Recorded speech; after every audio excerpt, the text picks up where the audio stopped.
करने वाले हैं बेसिक मैकेनिकल इंजीनियरिंग में। टॉपिक है स्ट्रेस एंड स्ट्रेन से रिलेटेड न्यूमेरिकल प्रॉब्लम। यह है numerical problem based on stress strain and elongation of the rod के फॉर्म में। क्वेश्चन दिया है are rod 200 centimetre long and of diameter 3 centimeter is subjected to an axial pull of 30 kilonewton. If the Young's modulus of the material of the rod 2 into 10 raised to 5 Newton per mm square दिया है। Determine stress, strain and elongation of the rod। ये question stress strain diagram से related question है। ये RGPV नवंबर 2022 में पूछा हुआ question है बेसिक मैकेनिकल इंजीनियरिंग में।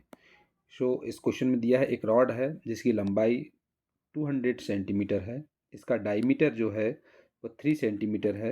इसमें एक्सल पुल लग रहा है, मतलब टेंसाइल स्ट्रेस लग रहा है, जिसमें लग रहा है 30 किलो न्यूटन का लोड लग रहा है। यंग्स मॉडुलस दिया है मटेरियल्स का कितना 2 इंटू 10⁵ न्यूटन पर mm स्क्वायर। इसमें तीन चीज़ निकालना है। पहले निकालना स्ट्रेस क्या होगी, इसकी स्ट्रेन क्या होगा, और एलोंगेशन ऑफ द रॉड क्या होगा, रॉड का एलोंगेशन क्या होगा। बेसिक मैकेनिकल इंजीनियरिंग में टॉपिक है स्ट्रेस स्ट्रेन डायग्राम। आरजीपीवी नवंबर 2022 में क्वेश्चन पूछा हुआ है। आइए इस क्वेश्चन को समझते हैं। सबसे पहले क्वेश्चन को पढ़ करके इसमें हम गिवन लिखते हैं। क्वेश्चन में दिया है एक रॉड है 200 सेंटीमीटर लॉन्ग एंड डायमीटर इसका 3 सेंटीमीटर और इसमें एक्सल पुल लग रहा है 30 kilo newton. Young's modulus of the material दिया हुआ 2 इंटू 10⁵ न्यूटन पर mm स्क्वायर। तीन चीज़ें निकालने की stress, strain and elongation of the rod निकालना है। ये क्वेश्चन आरजीपीवी नवंबर 2022 में पूछा हुआ क्वेश्चन है। सबसे पहले गिवन लिखेंगे सॉल्यूशन में। गिवन में दिया हुआ है लेंथ ऑफ रॉड, रॉड की लेंथ जो दी हुई है वो दी है 200 सेंटीमीटर, ये दिया हुआ है। तो L इक्वल टू 200 सेंटीमीटर। इसको mm में कन्वर्ट करते हैं तो 10 का मल्टीप्लाई कर देते हैं तो ये हो जाता है 2000 mm, क्योंकि 1 सेंटीमीटर इक्वल टू 10 mm के बराबर होता है, इसलिए हम 10 का मल्टीप्लाई कर दे 2000 mm हो जाता है। डायमीटर ऑफ द शाफ्ट दिया 3 centimetre, so D equal to है 3 सेंटीमीटर। इसको मीटर में कन्वर्ट करते हैं तो 30 mm में कन्वर्ट हो जाएगी, mm रहेगा 30 mm। इसके बाद अगर 1 सेंटीमीटर से 10 mm का मल्टीप्लाई कर दें तो 30 mm आ जाएगा, ये 30 mm रहेगा। लोड जो एक्सल लोड दिया हुआ है, एक्सल पुल कर रहे हैं 30 किलो न्यूटन, तो P equal to 30 kilo newton. इसको न्यूटन में कन्वर्ट करेंगे तो 30 इंटू 10⁵ न्यूटन हो जाएगा, क्योंकि 1 kilo newton equal to 10⁵ newton होता है। तो अगर किलो न्यूटन को न्यूटन में कन्वर्ट करना है तो 10⁵ से मल्टीप्लाई कर देंगे। एलोंगेशन यंग्स मॉडुलस दिया है जिसको हम एलास्टिसिटी बोलते हैं, वो दिया है 2 into 10⁵ so E equal to दिया है 2 इंटू 10⁵ न्यूटन पर mm स्क्वायर के बराबर। सो जो क्वेश्चन में दिया हुआ था इसको हमने गिवन में लिखा हुआ है। सो गिवन में लेंथ है, लेंथ हो जाएगी 200 सेंटीमीटर, जिसको mm में कन्वर्ट करेंगे तो 2000 mm हो जाएगा। डायमीटर 3 सेंटीमीटर दिया है, इसको mm में लिखेंगे तो 30 कर देंगे, 30 mm के बराबर हो जाएगा। इस तरीके से लोड इसमें दिया हो 30 किलो न्यूटन और न्यूटन को किलो न्यूटन में कन्वर्ट करेंगे तो 30 इंटू 10⁵ न्यूटन हो जाएगा। यंग्स मॉडुलस दिया है 2 इंटू 10⁵ न्यूटन पर mm स्क्वायर के बराबर। इस तरीके से इसमें हम गिवन लिखते हैं। गिवन के बाद सबसे पहले इसमें कैलकुलेट करते हैं स्ट्रेस। फर्स्ट पॉइंट दिया है स्ट्रेस निकालने के लिए, तो stress in the rod will be given by, stress हो जाएगा sigma equal to formula axial pull upon cross sectional area.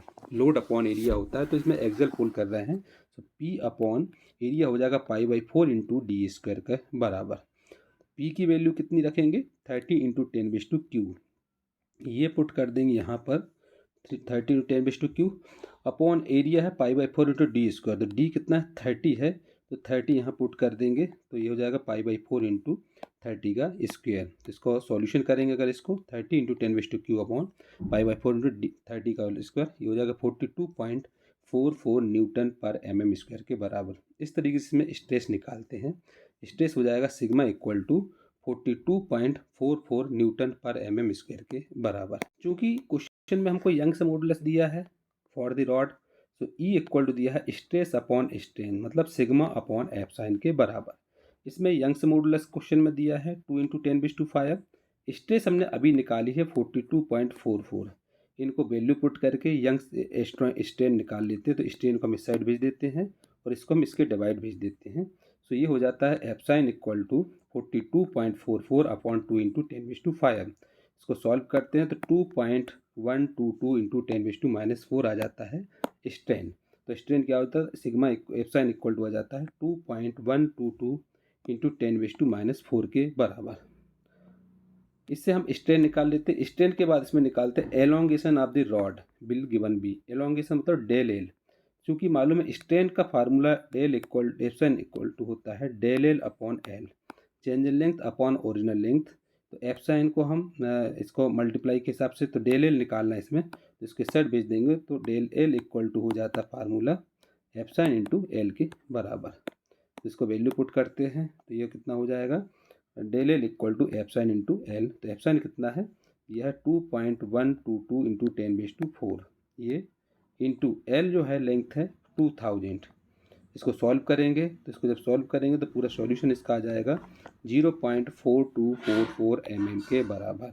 इस तरीके से इसमें एलोंगेशन ऑफ द रॉड निकालते हैं। एलोंगेशन ऑफ द रॉड मतलब चेंज इन लेंथ रहेगा 0.4244 mm के बराबर। इस तरीके से इस क्वेश्चन को कंप्लीट करना।